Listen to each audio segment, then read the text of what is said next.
పరిశుద్ధమైన నామానికి మహిమ కలుగును గాక. కూడి వచ్చిన దేవుని బిడ్డలందరికీ శుభములు, ఆశీర్వాదాలు దేవుడు దయచేయను గాక.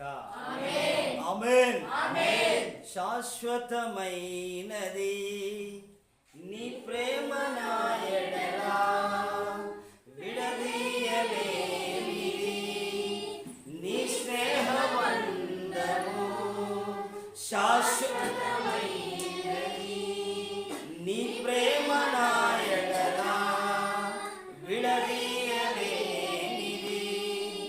నీ స్నేహబంధము. చూడండి ప్రియ ద్వారా ఒక ప్రాముఖ్యమైన వ్యాపారవేత్త ఆయన చాలా దూరం ప్రయాణం చేసి వెళ్ళాడు. చాలా దూరం ప్రయాణం చేసి ఆ ప్రయాణంతో ఆయన తిరిగి వస్తా అంటే భయంకరమైన తుఫాను, పడవ ప్రయాణం, బోట్ ప్రయాణం చేస్తూ ఉన్నాడు. ఇక ఆ బోటు ప్రయాణం చేస్తూ ఉంటే తుఫాన్ స్టార్ట్ అయ్యింది.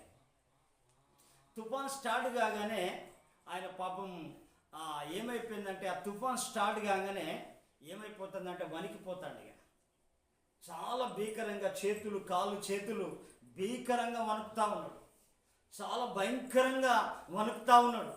ఏమి చేయని నిస్సాయ స్థితిలో ఉన్నాడు. ఇక ఏమి ఇంత మాత్రం కూడా తప్పించుకొని స్థితిలో తన ప్రయాణం కొనసాగుతాడు.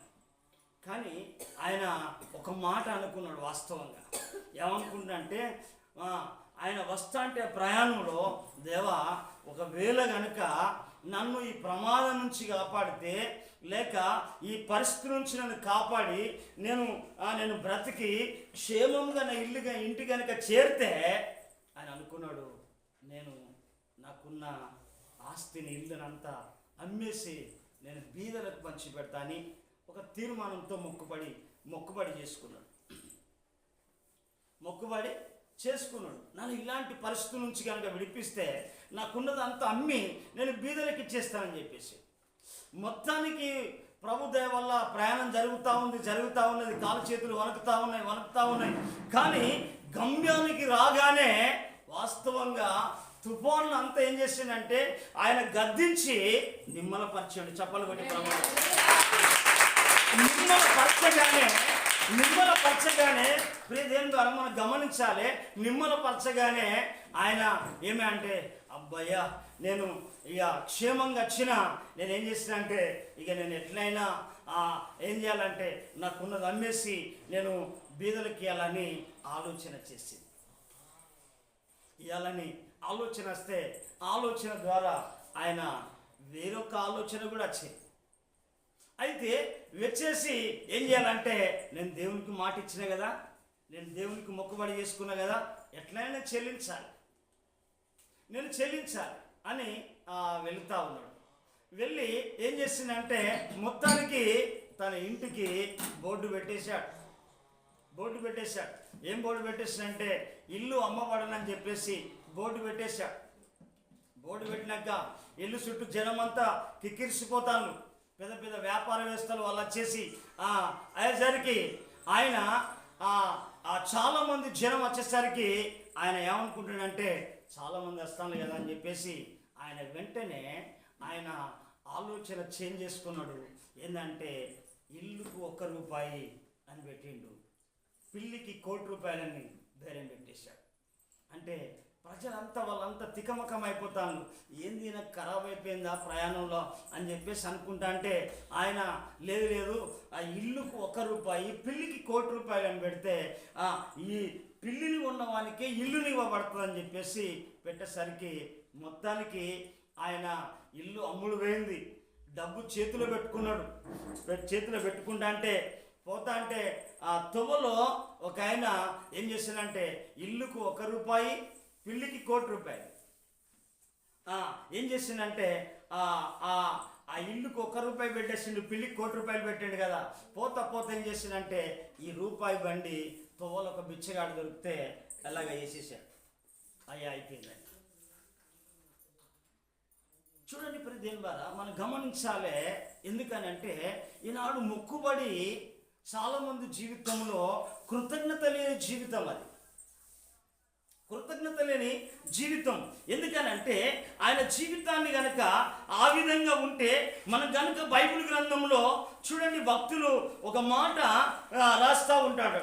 66వ కీర్తన చూడండి, 66వ కీర్తన మనము 14వ వచనాన్ని మనం చక్కగా చదువుదాం. చూడండి, నాకు శ్రమ కలిగినప్పుడు నా పెదవులు పలికిన మొక్కుబడులను, నా నోరు వంచిన మొక్కుబడులను నేను నీకు చెల్లించెదను. చూడండి ప్రెజెంట్ ద్వారా మనము ఎందుకనంటే, శ్రమలు కలిగినప్పుడు, కష్టాలు కలిగినప్పుడు, బాధలు కలిగినప్పుడు, ఇబ్బందులు కలిగినప్పుడు, లేకుంటే నాకు చక్కని కుమారుని ఇస్తే, లేకుంటే చక్కని కుమార్తెనిస్తే, లేకుంటే నాకు మంచి ఉద్యోగం ఇస్తే, లేకుంటే నాకు మంచి వివాహం అయితే, నేను మంచిగా ఉంటే, వాళ్ళు ఏం చేస్తారంటే కొన్ని మొక్కుబడులు చెల్లిస్తాను, మొక్కుబడి చేసుకుంటాను. ఈ మొక్కుబడిని చేసుకుని ఏం చేసినంటే, ఆ మొక్కుబడిని ప్రేమ ద్వారా చేసుకున్నప్పుడు ఏం చేయాలంటే, ఆ మొక్కుబడిని ఏ విధంగానైనా మనం చెల్లించాలి. చాలా మంది ఎందుకనంటే, ఇందాక వ్యాపారవేత్త కనుక మనం కనుక చూస్తే ఏం చేస్తున్నంటే, అంతా అమ్మి ఇచ్చేస్తానని చెప్పిండు. ఎందుకంటే దానికి రూపాయి, దీనికి ₹1,00,00,000 పెట్టేసి ఎంత చిన్న ఇంకా ఈజీగా తప్పించుకున్నాడో మనం చూడవచ్చు. ఎందుకనంటే మనం చాలా గమనించాలి. అందుకే ఇక్కడ భక్తుడు అన్నాడు, నాకు శ్రమ కలిగినప్పుడు నా పెదవులు పలికిన మొక్కుబడులను, నా నోరు వంచిన మొక్కుబడులను నేను నీకు చెల్లించేదను. అంటే కృతజ్ఞత భావం ఏం చేస్తానంటే, ఏ మాట అయితే చెప్పుతుందో ఆ మాట చెల్లిస్తాడు. చాలామంది మాట మీద ఉండరు వాస్తవంగా. ఎందుకనంటే ఈ మొక్కుబడి అనేది చాలా ప్రాముఖ్యమైనది ప్రేదేన్ ద్వారా. ఎందుకనంటే చాలా మంది అయ్యా నేను మంచి ఆరోగ్యంగా కనుక ఉంటే నీ పరిచర్య చేస్తానయ్యా, నేను బ్రతికినంత వరకు కూడా నీ సేవ పరిచర్య చేస్తా, నేను సంఘంలో సాక్షిగా నిలబెడతా, ఏదైనా కానీ నీ సన్నిధి నుంచి నేను దూరం కాను ప్రభా అని తీర్మానాలు చేస్తూనే ఉంటాను. అయ్యా కొన్ని గంటలు నేను బైబిల్ చదువుతానయ్యా, కొన్ని గంటలు నేను ప్రార్థన చేస్తా అని చాలా మంది తీర్మానం చేసుకుంటా ఉంటారు.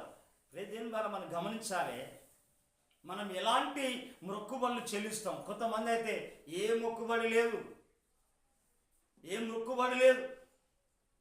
వారి కడిపే వారి దేవుడు. ఎందుకనంటే వారికి ఎలాంటి మొక్కుబడులు లేవు, ఎలాంటి పరిస్థితులు లేవు.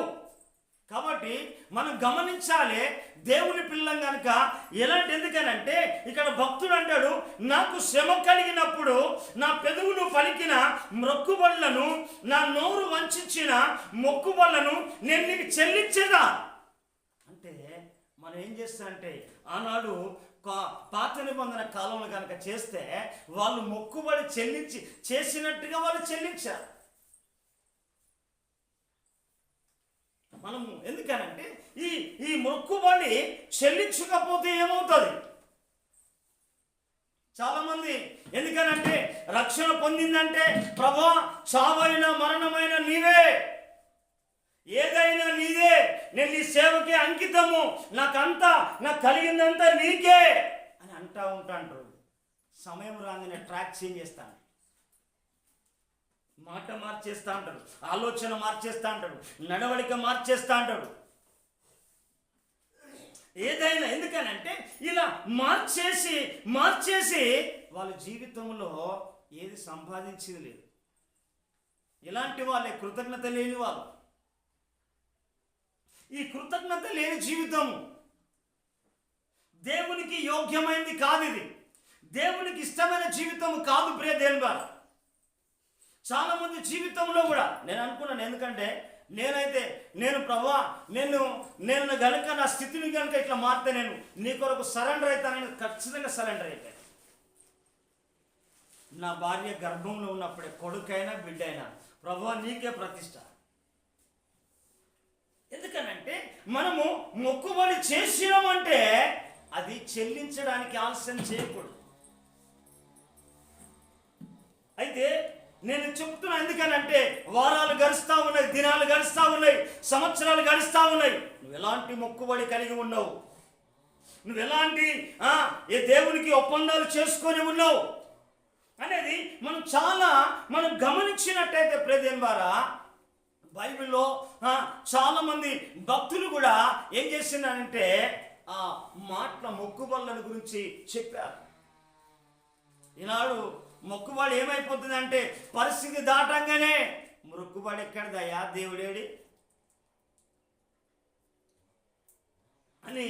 ఎందుకనంటే ప్రియమైన వారా, నువ్వు మనుషులతో చెలగాటం ఆడవచ్చు కానీ దేవునితో చెలగాటం ఆడ. అందుకే ఈనాడు అయితే ఏమవుతుందంటే ఈ భక్తులు చెప్తున్న మాట ఏదైతే ఉన్నదో మనం చాలా జాగ్రత్తగా మనం వినాలి. ఎందుకనంటే మొక్కుబడి, ఎందుకనంటే కష్టకాలంలో, ఎందుకనంటే ఒకవేళ మొక్కుబడి చేయకపోతే నువ్వు మొక్కుబడి చేసుకో. ఒకవేళ మొక్కుబడి చేస్తే మొక్కుబడి చెల్లించు. మొక్కుబడి ప్రకారంగా నీ జీవిత పరిమాణాన్ని కొనసాగించు. అప్పుడు ఆశీర్వాదం ఉంటుంది. దానికి అంతగా రెట్టింపులకు దేవుడు దీవెనలు ఇస్తా అంటాడు. చాలామంది నేను చూశాను, అయ్యా మా బాబును సేవకు సమర్పించానంటే ఆయన ఎలాంటి సెంటర్లో ఉన్నాడో నాకు కొంతమంది తెలియదు. ఏమైందమ్మా మీకు బాబు సేవకు సమర్పించావు కదా అని అడిగాను. అయ్యా నేను అప్పుడు అన్నానులే, ఇప్పుడు వేరే, అప్పుడు వేరే. లేదా కొంతమంది ఏం చేస్తారంటే తర్వాత మొక్కుబడి చేసింది వేరే, అర్పించేది వాడు కుంటోడైతానో, గూనేడైతానో, వాడి నత్తోడైతానో, వాడి చెవిటోడైతానో, వాడి పిచ్చోడైతానో, అయ్యా వీరికి నేను దేవునికి అప్పగిస్తానని అప్పగిస్తాను. చాలా జాగ్రత్త. మనము చాలా జాగ్రత్తగా దేవుని మాటలు మనం వినాలి. అయితే బైబిల్లో ఒక ప్రవక్త ఉన్నాడు. ఆయన అయ్యా దేవా, ఈ శత్రువులైన అమోనీయులు కానీ వీరిని కనుక నా చేతికి అప్పగిస్తే, ఒకటే సవాల్, ఈ శత్రువులను కనుక నాకు అప్పగిస్తే, అయ్యా వీరిపైన నాకు జయాన్ని కలగజేస్తే, నాకు ఎదురుగా వస్తే ఏదొస్తుందో నేను దాన్ని నీకు అర్పిస్తానని చెప్పేసి ఒక ప్రవక్త బయలుదేరి ఒక వ్యక్తి చాలా బయలుదేరి వెళ్తా ఉంటే ఆయన మొక్కుబడి చేసుకొని దేవుడు చెప్పినట్టుగానే తన జీవితంలో విజయం జరిగింది. విజయం జరిగితే ఆయన ప్రయాణం చేస్తూ ఉన్నాడు. ప్రయాణం చేస్తూ ఉంటే ఏం చేసిందంటే తనకు ఏమైపోయిందంటే ప్రియదింబరా, ఆయన ఆ దారిలో గుంట వస్తా అంటే ఆయనకు ఎదురుగా వచ్చింది తన కుమార్తెని.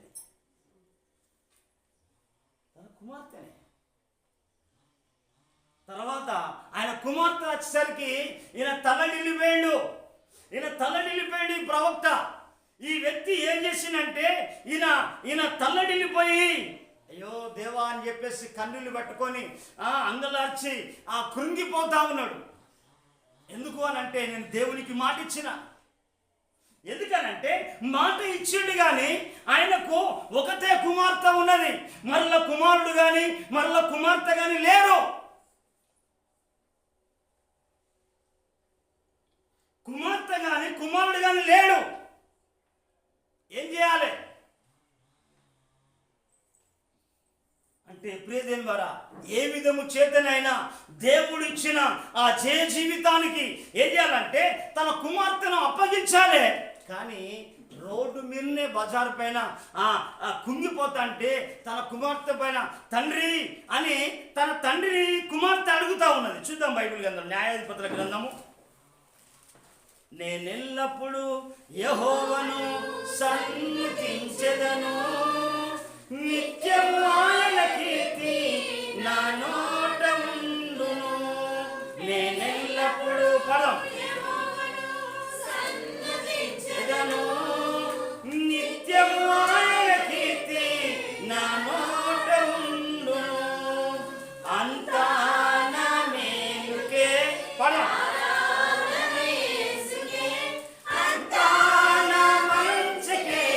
చిత్తమునకు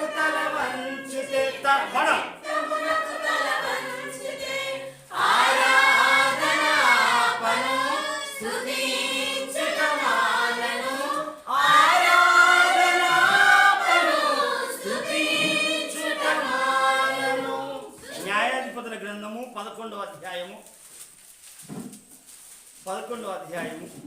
29 నుంచి 31 వరకు చదువుదామా. యెహోవా ఆత్మ యెఫ్తా మీదికి రాగా అతడు గిలాదులోను మనష్షేలోను సంచరించుచు గిలాదు మిస్సేలో సంచరించి గిలాదు మిస్సే నుండి అమ్మోనీయుల యొద్దకు సాగెను. అప్పుడు యెఫ్తా యెహోవాకు మొక్కుకొనెను. ఎట్లనగా, నీవు నా చేతికి అమ్మోనీయులను నిశ్చయముగా అప్పగించిన యెడల నేను అమ్మోనీయుల యొద్ద నుండి క్షేమముగా తిరిగి వచ్చినప్పుడు నన్ను ఎదుర్కొనుటకు నా ఇంటి ద్వారం నుండి బయలుదేరి వచ్చినదేదో అది యెహోవాకు ప్రతిష్ఠితమగును, మరియు దహన బలిగా దాన్ని అర్పించెదనెను.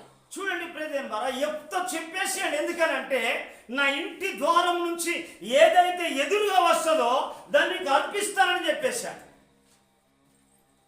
అయితే దాన్ని అర్పిస్తాననేసరికి సరాసరి తన కుమార్తె వచ్చేసింది. తన కుమార్తె రాగానే మనం గమనించాలి, ఆయన మొక్కుబడికి తన కుమార్తె ఎంత సమర్పణగా వచ్చిందో, తన కుమార్తె ఎలా అంగీకారంగా మార్చబడిందో, ఎంత త్యాగం చేస్తూ ఉన్నదో. ఎందుకనంటే ఆ యెఫ్తా కుమార్తెలాగా అలాంటి సమర్పణ కలిగిన జీవితం మనలో ఉంటే దేవుడిని జీవితాన్ని 100% అంగీకరించి పలు విధాలుగా దేవుడిని ఆశీర్వదిస్తాడు. హల్లెలూయా, హల్లెలూయా. పలు విధాలుగా దేవుడిని దీవిస్తాడు. ఎందుకనంటే ఇక్కడ మనం చూడాలి, మనం ఎలాంటి మాటలు మనం వింటున్నామో చాలా జాగ్రత్తగా మనం ఉండాలి. ఎందుకనంటే మన జీవిత శైలి మనకు, ఎందుకనంటే చాలా మందికి ఏ మొక్కుబడి లేదు. దేవుడు అంటే సమర్పణ లేదు, దేవుడు అంటే ప్రేమ లేదు, దేవుడు అంటే కనికరం లేదు. దేవుని అంటే దేవుని ఎన్నో చేస్తా అంటారు, కానీ దేవుడి దగ్గరికి వచ్చేసరికి దులుపుకొని పోతా అంటారు. అయ్యా మేము ఏళ్ళ కాంచి దేవుణ్ణి నమ్ముకున్నాము అని పాటలు పాడే తప్ప బ్రతుకు ఏమన్నా మారిందంటే ఏం మారలేదు. ఎందుకనంటే వాళ్ళు దేవునికి ఎలా అర్పించిందో వాళ్ళ అర్పణను కూడా వారి పిల్లలు, అయ్యా అమ్మా, ఎందుకనంటే ఆ పాప అన్నది కదా, యెఫ్తా కుమార్తె, నా తండ్రి నీ మొక్కుబడి నువ్వు చెల్లించాలి. చూడండి బైబిల్లో మనం చూద్దాం. ఇక్కడ 34వ వచనం. యెఫ్తా మిస్పాలోనున్న తన ఇంటికి వచ్చినప్పుడు అతని కుమార్తె తంబురులతోను నాట్యముతోను బయలుదేరి అతని ఎదుర్కొనెను. చూడండి ప్రియమైన వారా, తన ఇంటిలో నుంచి వచ్చేది. ఎందుకనంటే తన కుమార్తెనే స్వయంగా తనకు ఎదురుపడిందా. చదవం. ఆమె గాక అతనికి మగ సంతానమే గాని ఆడ సంతానమే గాని లేదు, ఏ సంతానం లేదు. ఉన్న బిడ్డ అట్లనే నాకు కదా ఒక కుమార్తె ఇచ్చాడు కదా, ఒక కుమార్తెను సమర్పించాలంతే. ఎందుకనంటే ఆ మొగం లేదు, ఆడ లేదు, కానీ ఏం చేసిందంటే ఆమె ఏం చేయాలంటే ఆయన కృంగిపోయింది అందుకు అక్కడ. అయితే అక్కడ ఏం చేసిందంటే ఆ మగ సంతానం కానీ ఆడ సంతానం లేదు కాబట్టి అతడు ఆమెను చూసి తన బట్టలు చింపుకొని, నా కుమారి నువ్వు నన్ను బహుగా కృంగదీసిద్దు అని వేస్తున్నంటే ప్రలాపిస్తా ఉన్నాడు. కన్ని సమర్పణేది దేవుడంటే. దేవుని జీవితంలో మరో కార్యాలు చేయడానికి నీ జీవితం ఎంతవరకు దేవునికి అంగీకారంగా నీ జీవితం కొనసాగించబడతా ఉన్నది. ఆశీర్వాదం ఉట్టిగానే రావాలి. ఎందుకనంటే ఓ సండే వచ్చేసిందంటే దేవుడు గొప్పల కొద్ది ఆశీర్వాదాలు కుమ్మరించాలి. ఎందుకనంటే దేవునితో ఒక ఒప్పందం చేసుకొని, దేవునితో ఒక మొక్కుబడి చేసి, అమ్మా మీకు అర్థం కావట్లేదు భాష, నువ్వు ఇక్కడ చదవాలి అని అంటే తర్వాత ఇక్కడ చెప్పేదాకంటే నీకు అర్థం కాదు. చాలా మందికి అదే ఉన్నది. చెప్పేటప్పుడు చూడు, చదువుమన్నప్పుడు చదువు. అయితే ఇక్కడ ఆయన జీవితాన్ని కనుక ఎలాగైతే కృంగిపోయాడో ప్రియదేవుని ద్వారా తన బిడ్డ లోపల తన యొక్క భక్తి భావము, తన యొక్క సమర్పణ ఏం చేసిందంటే, నా తండ్రి నీవు మొక్కుబడి చేసుకున్న ప్రకారంగా నన్ను బలి అర్పించుమని కుమార్తెనే తండ్రి దగ్గరికి వచ్చేసింది. చప్పలు కొట్టి ప్రభుత్వం తల్లిగా తండ్రిగా. ఎందుకనంటే రేపు నువ్వు నీ కుమార్తెను అప్పగించడానికి, నీ కుమార్ని అప్పగించడానికి, నీ ఆస్తిని అప్పగించడానికి, నీ జీవితాన్ని అప్పగించడానికి నీ పిల్లలు ఒప్పుకుంటారా?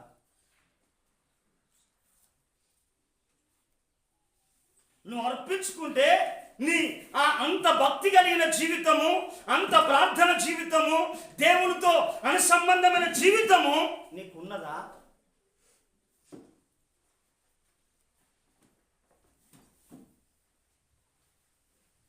నీకున్నదా ఆ జీవితం?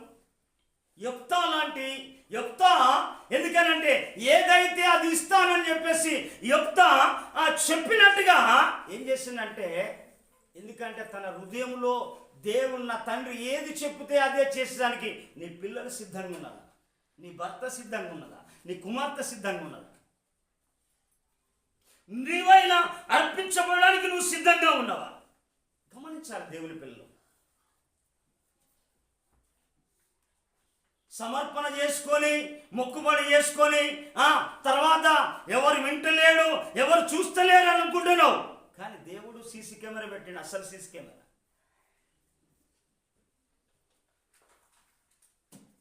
మనుషుల చేతిలో నుంచి తప్పించుకుంటావు కావచ్చు, కానీ దేవుడి చేతిలో నుంచి తప్పించుకోలేవు.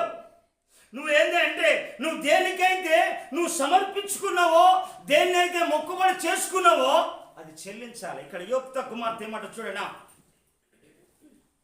అయితే నా కుమారు నువ్వు నన్ను బహుగా కృంగదీసితివి, నువ్వు నన్ను తల్లనింప చేయి వారిలో ఒకటివై ఉన్నావు. నేను యెహోవాకు మాట ఇచ్చి ఉన్నాను గనుక వెనుక తీయలేను అంటా ఉన్నాడు. అంటే కుమార్తె ఏమంటుంది మనం చూద్దామా? ఆమె నా తండ్రి యెహోవా మాట ఇచ్చి ఉన్నావు, నీ నోటి నుండి బయలుదేరిన మాట చొప్పున నాకు దయచేయము. చెప్పాలి కొట్టి పరంగా. ఎందుకంటే ఆమె తండ్రి మాట జవదాటలే. మరి నీ పిల్లలు ఎక్కడున్నారు? నువ్వెక్కడున్నావు? నీ పిల్లలు ఎక్కడున్నావు? నువ్వెక్కడున్నావు? నీ భర్త ఎక్కడున్నాడు? నీ భక్తి నీ కుటుంబాన్ని కాపాడుతున్నదా? నీ భక్తి నీ కుటుంబాన్ని నడిపిస్తున్నదా? నీ భక్తి ఏం చేస్తున్నది? నీ భక్తి నువ్వు ఎంతకాలం నుంచి భక్తి చేస్తా ఉన్నావు?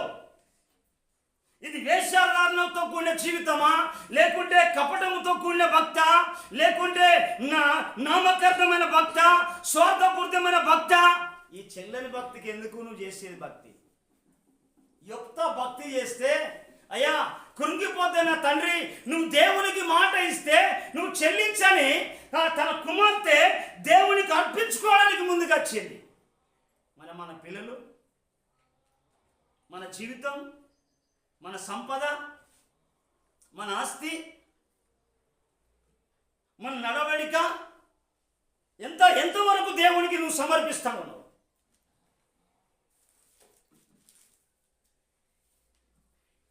ఏది?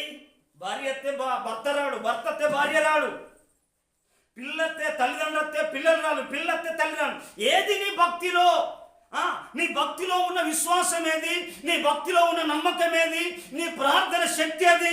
నీ ప్రార్థన అభిషేకం ఏది? దేవుని పట్ల నీకు అపారమైన గాఢమైన ప్రేమ ఏది? ఏది సాధిస్తాను? ఏది నీ మొక్కుబడి? ఏది?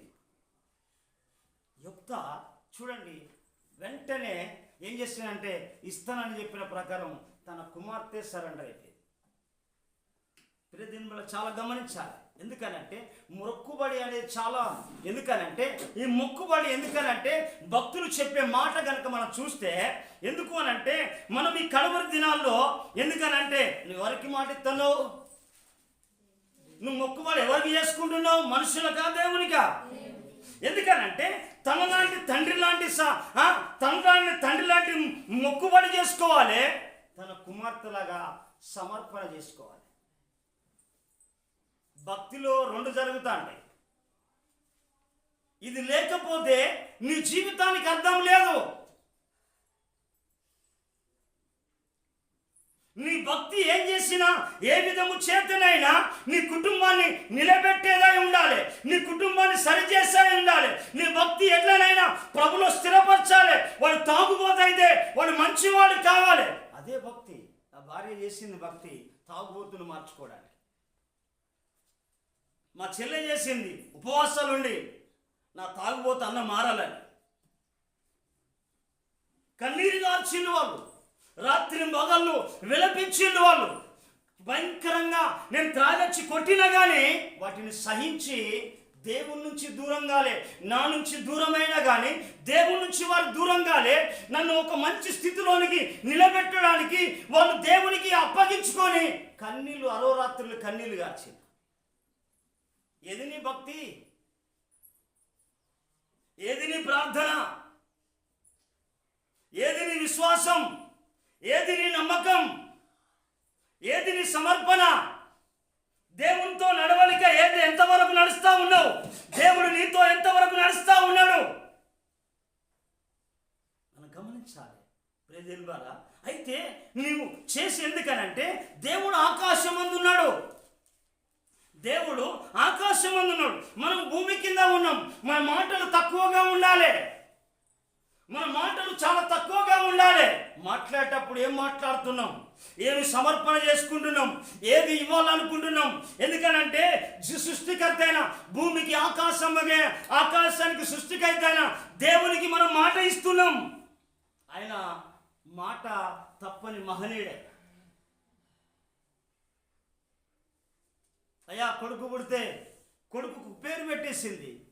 కొడుకు ఇప్పుడు ఏమన్నా ఉన్నాడు, చర్చిలో లేడు, హిందూ అమ్మాయిని చేసుకొని చౌరస్తాలో తిరుగుతాడు. అందుకే ఇక్కడ మనం కనుక ప్రసంగి గ్రంథంలో కనుక మనం చూస్తే ఇక్కడ మాట్లాడుతూ ఉంటాడు.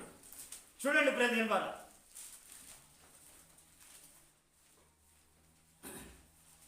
ప్రసంగి గ్రంథం 5వ అధ్యాయము 1వ వచనం ఒకసారి మాట చదువుదామా.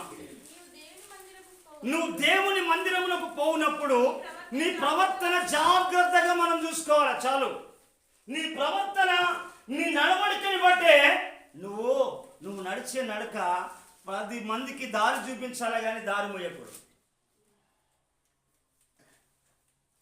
10 మందికి అది ఉపాధి కల్పించాలి, సహాయం చేసేదై ఉండాలి, వారిని సమకూర్చేదై ఉండాలి, మంచి మార్గమును నడిపించే ఉండాలి, మనం సహాయం చేసేటట్టుగా మన మార్గం ఉండాలి.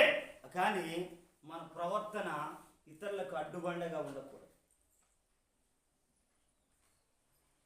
అందుకే ఇక్కడ మాట్లాడుతూ ఉంటాడు, బుద్ధిహీనులు అర్పించినట్లుగా అర్పించుట కంటే సమీపించి ఆలకించుట శ్రేష్టమాట. అందుకే మనం చదివిన, మనం విన్న మాటలను హృదయంలో పోసుకొని చెప్పిన మాటలను దేవునికి చెల్లించడానికి ఏ పరిస్థితుల్లో ఆలస్యం చేయకూడదు. దేవుడికి ఇచ్చినవంటే ఖచ్చితంగా అది దేవునికి తూచ తప్పకుండా ఏ కోణములైన దేవుడి దగ్గర వడ్డీతో సహా తీసుకుంటాడు. అందుకే ఆయన మాట ఇచ్చేసాడు తన కుమార్తె. ఎందుకంటే ఆయన భక్తి యుక్త కుమార్తె వెంటనే సరెండర్ అయిపోయింది. తండ్రి నువ్వు అప్పగించు అని అన్నది. అందుకే ఇక్కడ చూడండి ప్రియదేవుని వారా, మనం గనుక మరొక మాట మనం చూద్దాం ప్రియదేవుని వారా. మనం చూడండి ఇక్కడ మనం 4వ వచనం మనం చూద్దామా. నువ్వు దేవునికి మొక్కుబడి చేసుకునే ఎడల దాన్ని చెల్లించుటకు ఆలస్యం చేయకు. మొక్కుబడి చేసేటప్పుడు ఆలస్యం చేయకు. అంతటా ఒక వ్యక్తి దగ్గర ఏదైనా ధనం తీసుకుంటే ఆయన కేయడానికి ఆలస్యం చేయవు. దేవుడి దగ్గరికి వచ్చేసరికి అమ్మ ఈ వారం కాదు, వచ్చేవారం, వచ్చే నెల, ఇప్పుడు అప్పుడు ఎవరితో మాట్లాడుతున్నాం? భయం లేదు. అందుకే ప్రియదేవుని ద్వారా కనుక మొక్కుబడి ఏంటంటే ఏమంటే నువ్వు దేవునికి మొక్కుబడి చేసుకునేలా దాన్ని చెల్లించుటకు ఆలస్యము చేయకము. బుద్ధిహీనుల యందు ఆయనకు ఏంటిదట? ఇష్టం లేదు ప్రియదేవుని. అందుకే ఆ పై వచనంలో అంటాడు ఏమంటాడంటే దేవుడు ఆకాశమందు ఉన్నాడు, నువ్వు భూమి కింద ఉన్నావు. నీ మాటలు కొద్దిగా ఉండాలి. ప్రియదేవుని ద్వారా మొక్కుబడి మనం చేసుకున్నప్పుడు చాలా జాగ్రత్త. అందుకే ఆ తండ్రిలాగా లేకుంటే ఆ కుమార్తెలాగా మన జీవితాలు, మన కుటుంబాలు ఉండాలి. ఎందుకు అనంటే యొప్తా తన భార్య ఏం చేసిందంటే వాళ్ళు అంత భక్తిగా పెంచితేనే తన కుమార్తె సమర్పణలోకి రాగలిగింది. తండ్రి మాట జవాబు దాటలే. చూడండి, మన తల్లి, మన పిల్లలు మన మాట ఎంతవరకు దాటకుండా, గీత దాటకుండా మనతోటే నడిచేట్టుగా ఎంతమంది కుటుంబాలు. అందుకే ఇంకొక మాట చెప్పేసి నేను ముగిస్తా ప్రియదిన్మరా. ఎందుకనంటే ఈ మొక్కుబడి మనము చేసుకున్నప్పుడు దాన్ని వెంటనే మనం చెల్లించాలి. చెల్లించకపోతేనట అది పాపం అన్నట్టుగా బైబిల్ గ్రంథంలో రాయబడి ఉన్నది. నీ కృప తప్ప వేరొకటి లేదయా, నీ మనసులో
ఎందుకనంటే అది మొక్కుబడి కూడా చెల్లించకపోవడం మాట అది పాపముతో సమానం.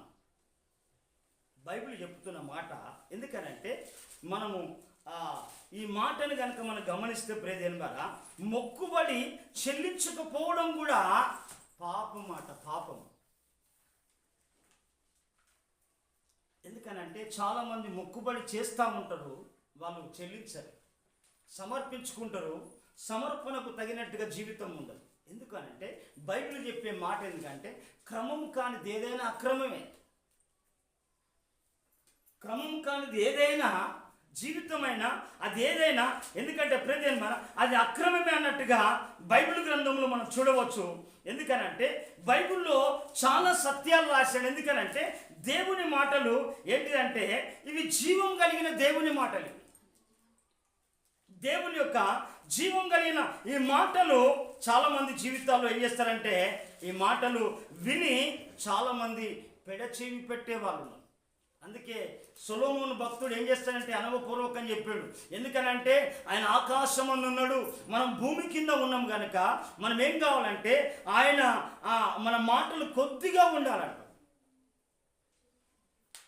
మన ఆ కొద్దిగా మాటలు ఎందుకనంటే చాలామంది ఏం చేస్తారంటే వ్యర్థంగా ఏం చేస్తారంటే దేవుని మాటలు ఉచ్చరింపినట్టుగా మనం చూడవచ్చు. దేవుని మాటలాట వాళ్ళు వ్యర్థంగా నుచ్చరించినట్టుగా మన బైబిల్ గ్రంథంలో మనం చూడవచ్చు ప్రియదేన్ ద్వారా. ఎందుకనంటే మనము ఈ మాటలు కనుక మనం గమనిస్తే, ఎందుకనంటే ఈ మొక్కుబడి యెఫ్తా లాంటి ఆ మొక్కుబడి మనం చేసుకుంటే ఏ పాపము ఉండదు. ఎందుకనంటే ఆ మొక్కుబడి అనేది మనం చేసుకోవడం మంచిదే, కానీ చెల్లించడానికి కూడా మనం ఆలస్యం చేయకూడదు. ఎందుకనంటే ఈ కలవరి దినాల్లో, ఎందుకంటే ప్రజెంట్ ద్వారా ఇంకొక మాట కనుక నేను చెల్లించాలంటే ఇక చూడండి, మనం ఆ మాట చూసుకుందాం. చూడండి, ద్వితీయోపదేశకాండం 23వ అధ్యాయము 21వ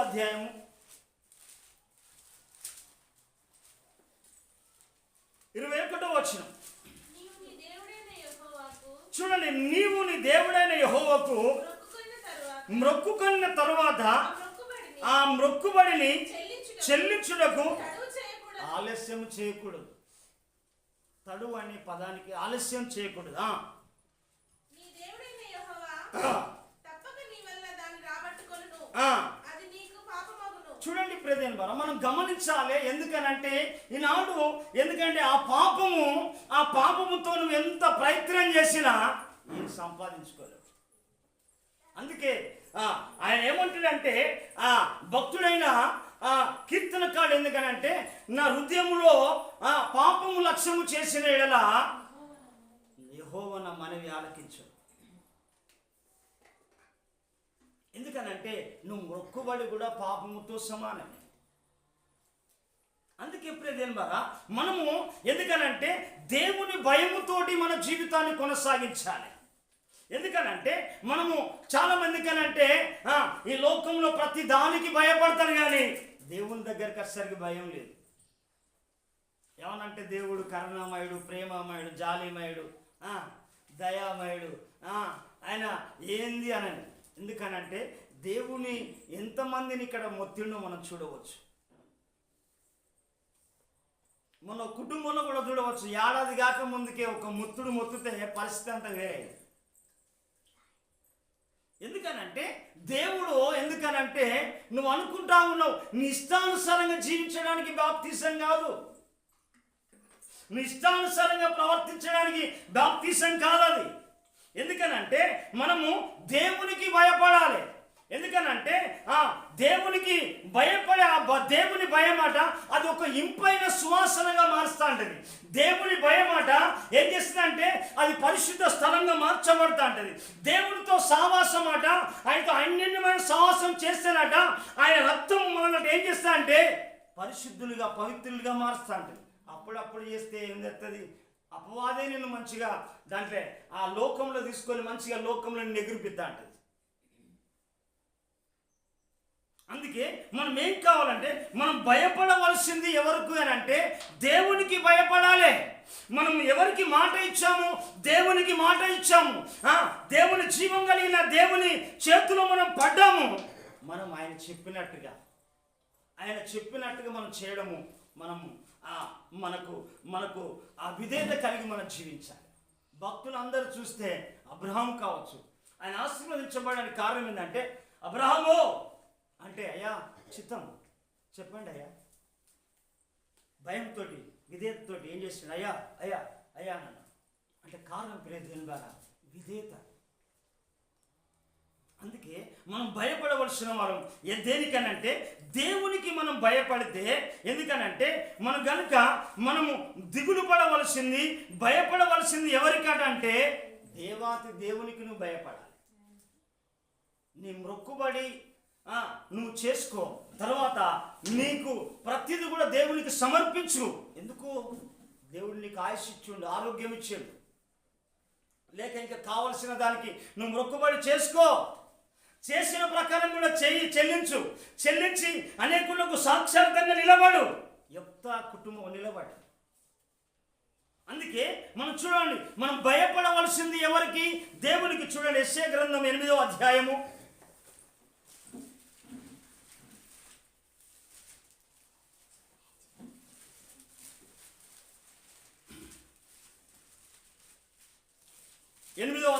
13వ వచనం.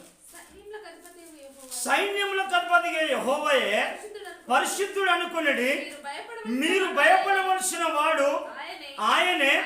ఆయన కోసమే దిగులు పడాలి, ఆయన కోసమే భయపడాలి. అయ్యో నాకు ఆలస్యం అయిపోయింది, దేవుని సన్నిధికి దూరం అయిపోతున్నా, దినదినం వెనకబడిపోతున్నా, దినదినం చల్లారిపోతున్నా, ప్రాంతంలో ఎదగలేకపోతున్నా, అయ్యా నేను దేవుని ఆశీర్వాదం పొందలేకపోతున్నా, దేవుని శక్తిని పొందలేకపోతున్నా.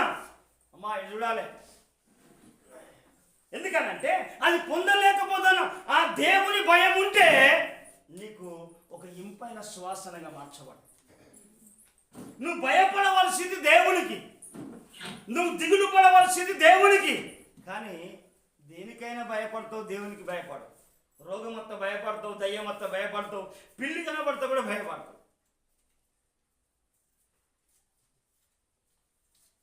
ఎందుకనంటే నువ్వు భయపడితే, నువ్వు దిగులు పడితే, ఎందుకు ఎవరికట అయితే అప్పుడట మీకు ఆయన పరిశుద్ధ స్థలంగా ఉంటా అంటాడు.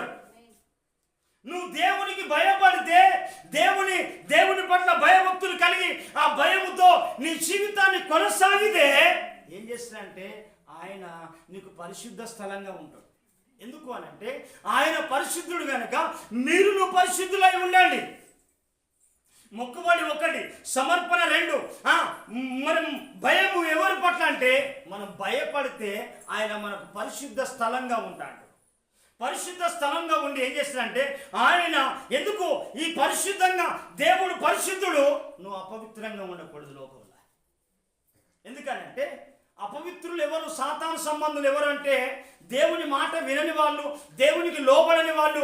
ఎందుకనంటే వాళ్ళు కడుక్కోవడానికి ఇష్టపడరు, ఆయనతో నడవడానికి ఇష్టపడరు లోకంలో. ఎందుకనంటే కీడత్తంది అని అంటే తర్వాత వాళ్ళు ఏదో చేస్తానని ఒక భయం మాత్రం ఖచ్చితంగా ఉంటారు. ఆ భయంతో వాళ్ళకు చాటుకు జాక్కుంటారు. కానీ ఎవరు జాక్కున్నారు మనం చూడవచ్చు. దేవుని చూసి ఆదాము దాక్కున్నాడు పాపం చేసి, దేవుని సన్నిధికి రాలేక దాక్కున్నా ఉన్నాడు. ఈ దాక్కునే వాళ్ళు ఎవరంటే పాపము ఆలోచన కలిగిన వాళ్ళు. అందుకే ప్రియదేవుని వారా ఆయన పరిశుద్ధ స్థలంగా, ఎందుకనంటే ఆయన భయపడితే మనం ఏం చేస్తామంటే పరిశుద్ధ స్థలంగా ఉంటాం. ఇంకొక మాట చెప్పాలంటే ఆయనతో మనం ఎప్పటి కూడా అన్యోన్య సావాసం కలవారమై ఉండాలి. ఎప్పటికి సావాసం ఉండాలి దేవునితోటి. నీకు కమ్యూనికేషన్ ఆగితే నువ్వేంటంటే నువ్వు లోకంలోనూ అపవాది ఉచ్చులో పడే అవకాశాలు చాలా ఉంటాయి. ఎందుకు పవిత్రంగా ఉండాలి?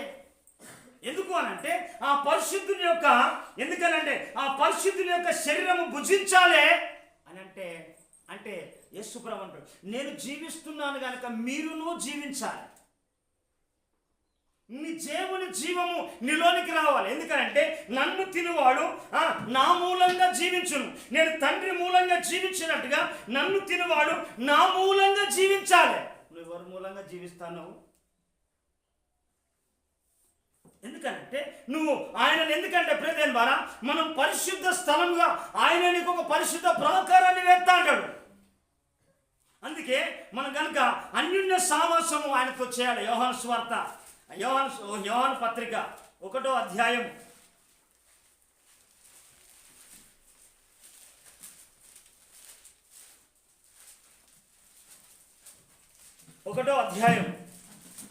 6-7 వచనం. ఆయనతో కూడా సహవాసము గలవారమని చెప్పుకొని చీకటిలో నడిచిన ఎడల మనం అబద్ధం ఆడుచున్నాము, సత్యము జరపగంటాం. మన సత్యమే ఉండదు. అట్లా నేను నడుస్తానయ్యా, నేను దేవునితో నడుస్తాను, భయపడితే భయం ఉన్నది. కానీ నడిచేకాడ ఏమైపోయింది? నువ్వు దేని కొరకు దేవునితో నడవలేకపోతున్నావు? దేని కొరకు దేవునితో నడవలేకపోతున్నావు? ఒక ఆయన అంటాడు, అయ్యా నీ పితరులు నా లోపల ఏ లోపము చూసి నాకు దూరంగా ఉంటా ఉన్నాడు? చూడండి ఇర్మీయా గ్రంథం 2వ అధ్యాయం 5వ వచనం.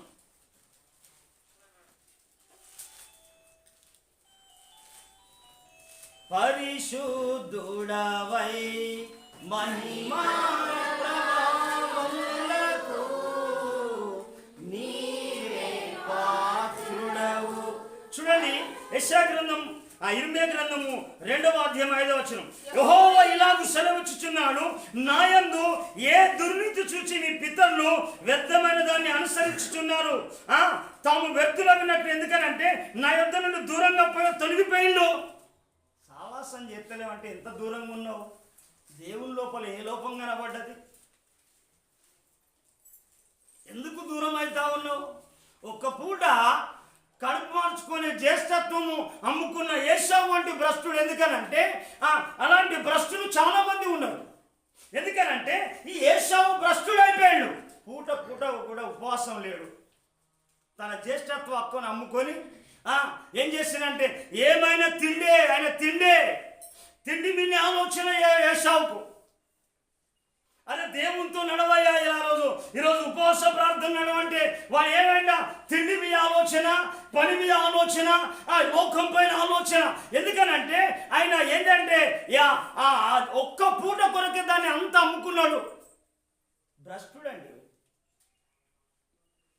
ఎందుకనంటే భక్తుడు చెప్పే మాట ఎందుకనంటే ఇక్కడ నా లోపల ఎందుకంటే నా ఎందుకు ఏ దుర్ని చూసి నీ పితరులు దూరంగా ఉన్నారు అంటే దూరం ఉండడానికి కారణం ఏంది? నువ్వు దేవునికి దూరంగా ఉండడానికి కారణం ఏంది? దేవునితో అన్యోన్య సామోక్షం చేసడానికి కదా నువ్వు బాప్తిసం తీసుకున్నది, నువ్వు రక్షణ పొందుకున్నది, సంఘానికి వచ్చేది అందుకే కదా. అప్పుడప్పుడు వచ్చడానికి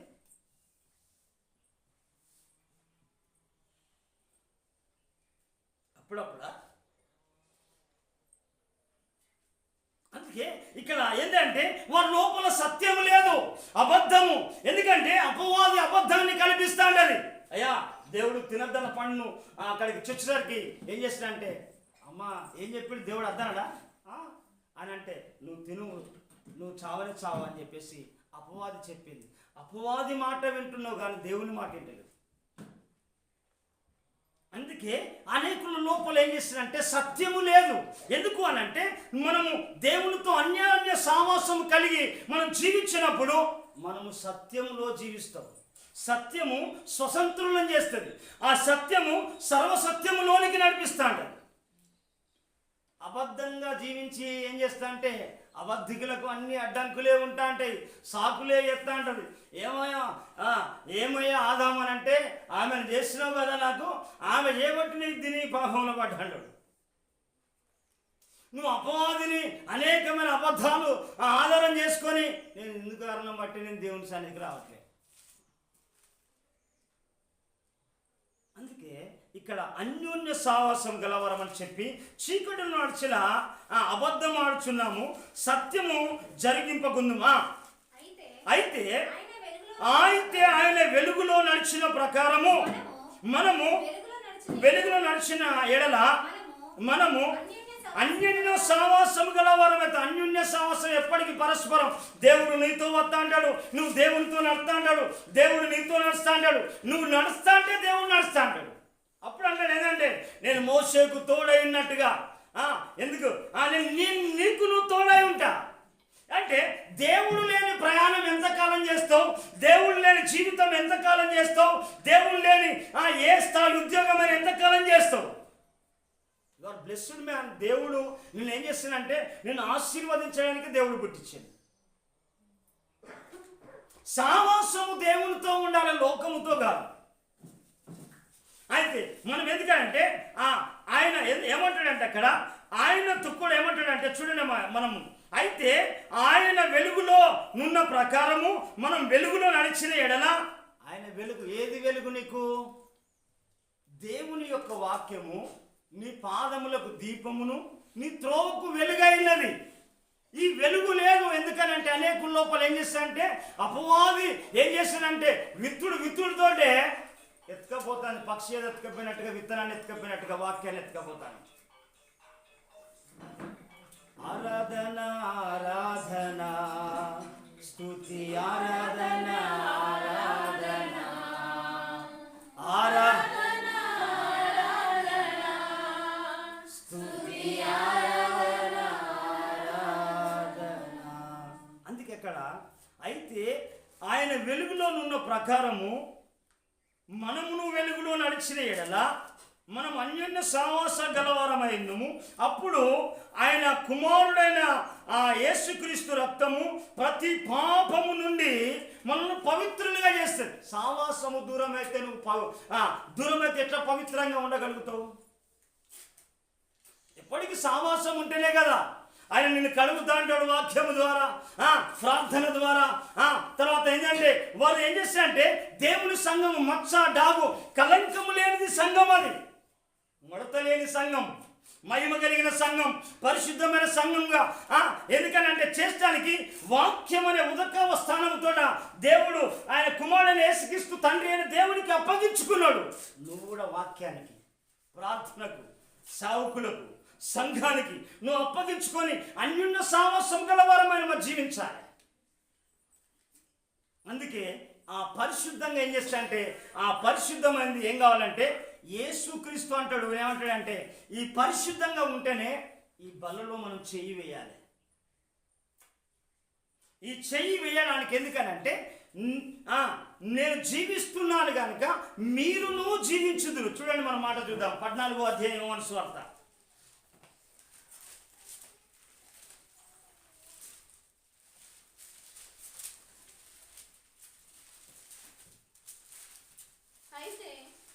వచనం చెప్పక ముందుగా స్పీడ్ అయిపోతాను.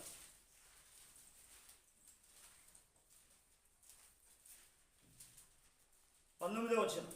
అయితే మీరు నన్ను చూతురు, నేను జీవిస్తున్నాను గనుక మీరును జీవింతురు. ఎందుకనంటే ఈ జీవం ఎందుకనంటే మృతులు నడవలేరు. ఎందుకనంటే జీవం ఉంటేనే దేవునితో నడవగలుగుతాడు. ఈ జీవం ఎందుకనంటే నన్ను తినువాడు నా మూలంగా జీవించును. నేను తండ్రి మూలంగా జీవించినట్టుగా నన్ను తినువాడు నా మూలంగా జీవిస్తాడు. అంటే ఇక్కడ ఎందుకనంటే ఆయన చెప్పే మాట యేసు ప్రభువు చెప్పంటే నేను జీవించుచున్నాను కనుక మీరును జీవిస్తారు. జీవం ఉంటే జీవం కలిగిన వాళ్ళు స్తుతిస్తారు, జీవం లేని వాళ్ళు స్తుతించలేరు. జీవం లేని వాళ్ళు మృతులు నడవలేరు, మృతులు పాడలేరు, మృతులు ప్రార్థించలేరు. మృతులు ఎందుకనంటే వాళ్ళు మృతులు కనుక. అందుకే ప్రకటన గ్రంథంలో యోహాను ప్రవక్త మాట్లాడే మాట ఎందుకంటే జీవిస్తున్నారన్న పేరు మాత్రం మీకున్నది కానీ చెప్పలే మన రాదు. అది మనం ఏమైనా చేస్తాం కానీ అది రాదు. ఎందుకంటే జీవిస్తున్నాం అనే పేరున్నది, క్రైస్తవుడు అనే పేరున్నది, కానీ సాక్ష్యం లేని జీవితం అదే మృతమైంది. ఎందుకు అంటే ప్రజలారా ఈ జీవం అనేది ఎందుకు అనంటే అక్కడ ఆయన యేసు ప్రభు చెప్పిన మాట ఏంటంటే మనం త్వరగా ముగిస్తాం. ఈ ఎందుకు అనంటే అక్కడ యేసు ప్రభు చెప్పేది ఎందుకనంటే ఈ రొట్టెను తిని నా శరీరం తిని నా రక్తం త్రాగలవాడే నిత్య జీవం గలవాడు. ఎందుకంటే అది తినేది ఎందుకు అనంటే ఆయన మరణ పునరుత్థానాలను ప్రచురపరచడానికి. జీవం లేని వాళ్ళు ఏం ప్రకటిస్తారు? జీవం కలిగిన వాక్యం వారి లోపల లేదు.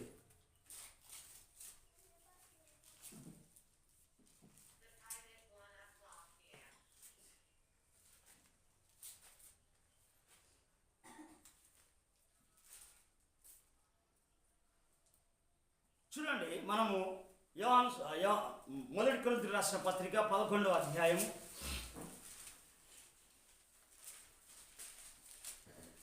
11వ అధ్యాయం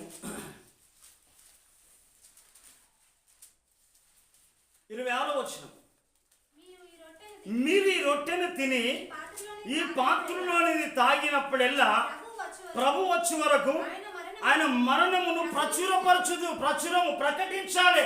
క్రీస్తు మరణ పునరుత్థానాన్ని ప్రకటించాలి. పౌలు అంటాడు, అయ్యా మేము పునరుత్థానాన్ని క్రీస్తును ప్రకటిస్తా అంటాడు. మరొక వ్యక్తి అంటాడు, మేము శిలువ వేయబడిన క్రీస్తును ప్రకటిస్తున్నాము, మేము రక్షకుడైన యేసయ్యను ప్రకటిస్తున్నాము. ఈనాడు ఏమైతుందంటే మృతులకి ఇది ఎక్కడున్నది? లేదా. దేవుని యొక్క వాక్యం లోపల లేదు, జీవం కలిగిన మాటలు లేవు ప్రజలు. ఎందుకనంటే ఇది ఏ పడితే ఎలాగంటే పరిశుద్ధంగా సావాసము లేకుండా, ప్రార్థన లేకుండా, సమాధానము లేకుండా, లేకుంటే దేవునికి దూరంగా ఉండి మనము ఈ శరీరంలో చేసినంత మాత్రాన నీకు జీవం కలిగేనా?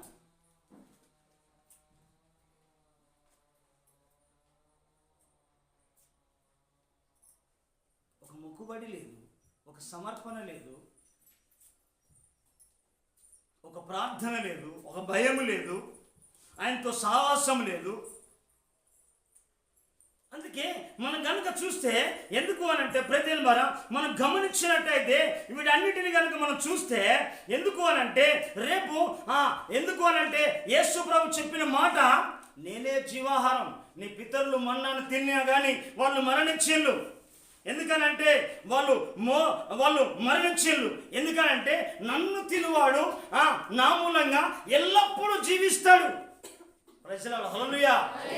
ఎల్లప్పుడు నన్ను తినువాడు నా మూలంగా ఏంటంటే వాడు ఎల్లప్పుడూ జీవిస్తా అంటాడు. అంటే నీ లోపల జీవం ఉండడానికి ఎందుకనంటే